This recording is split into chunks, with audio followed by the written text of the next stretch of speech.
Presyo ng ilang prutas sa 777 Altura Market sa Sampaloc, Maynila, tumaas. Nandun si Tina Nolasco, RH9. Tita Teens, good morning. Good morning, Kuyang Angel. Nagmahal nga ang presyo ng ilang mga pangunahing prutas sa 777 Altura Market dito sa Sampaloc, Maynila. Kabilang sa mga nagtaas ng presyo ay ang orange, poncan, rambutan, pati na rin ang iba't ibang uri ng saging kung saan naramdaman ang pagtaas ng presyo kada kilo. Ang presyo ng orange mabibili ng 25 pesos kada isa. Ang lemon naman, 25 pesos. Ang rambutan, mabibili ng 100 pesos kada kilo. Ang kiat-kiat ay mabibili ng 100 pesos. Ang isang pack. Ang ubas naman ay mabibili ng 250 pesos kada kilo. Ang manggang sambales ay mabibili ng 220 pesos kada kilo. Ang avocado, mabibili ng 120 hanggang 140 pesos kada kilo, depende sa laki. Ang bayabas naman ay mabibili ng 120 pesos per kilo.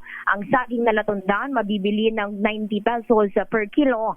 Ang saging naman na saba o yung hinog ay mabibili ng 60 pesos per kilo. Ang saging na tumpok o yung mga hinog na ay mabibili ng 20 pesos. Ang papaya, 65 pesos per kilo. Ang pakwan ay 60 pesos kada kilo. 60 bawat isa naman. Ang isang nasa 20 pesos naman ang kada isa ng isang apple na malaki, habang tatlong peraso kada isang daan kada tatlong peraso ang presyo ng maliliit na apple maging ang peras. Paalala naman sa mga mamimili, ang mga nabanggit na presyo ay maaari pa ring magbago depende daw sa supply at panahon ayon sa mga vendor. Ito si Manila Girl. Tina, Oo. paano mo malalaman kung ang mangga galing Sambales? Kailangang tikman. Kasi matamis dapat ang Sambales. Pag maasim, hindi Sambales. Oo, baka ibang lugar. Oo, di ba? Pwede pong bang malaman pag sinabing manggang Gimaras, dahil bibihirang manggang Gimaras di ba? Pero pag sinabing manggang Sambales, manggang Cebu, parehong itsura yun di ba? Kaya nga Oo. Pero ang Sambales daw kasi, gaya nung sa Gimaras, matamis talaga. Matamis talaga. Sa manggang Sambales, magkano kilo dyan? 220. Kuya. Grabe naman, Oo. Sa amin sa Mindanao, pag dumaan ka ng Digo City, nasa mga 80 hanggang 100 pesos per kilo lang. Oo, siguro dahil hindi ngayon season din ng mangga, kaya ganyan ang presyo, talagang ang mahal. Minsan kasi 50 pesos lang ang mangga kapag season ang mangga.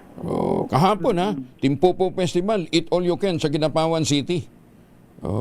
Sarap yan, kaso ang sugar, bantayan. Teka muna, may binabanggit ka kanina bayabas, magkano kilo ng bayabas ngayon? Ito yung malalaking bayabas, Kuyang Angel, 120 kada kilo. Grabe, samantalang nung elementary ako, 5 centavos lang yung isang malalaking ganyan Yung guapol, yung malalaki. parang guava apple. Guapol ang tama na. Kaya naman tinawag nilang guapol yan kasi guwapo yung nagtitinda, kaya guapol. Ay, ganun. Siyempre, buhatan ng bangko. Ako naman nandito sa mikropono Ikaw ba ang nagbenta? Ako nagbenta. Kaya pala. Oo Sige, naman. napayag na kami. Sige.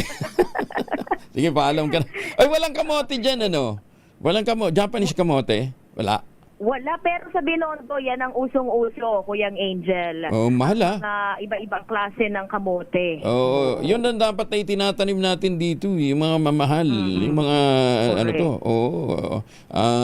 pero mahirap daw alagaan although sabi ko, kamote din naman yan Pare-pareho namang siguro ng paraan ng pag-aalaga niyan. Sige, thank you, Manila Girl, Ito, si Manila Girl RH9, Tina Nolasco para sa DZRH, una sa Pilipinas, una sa Pilipino. Thank you, Tita Teens.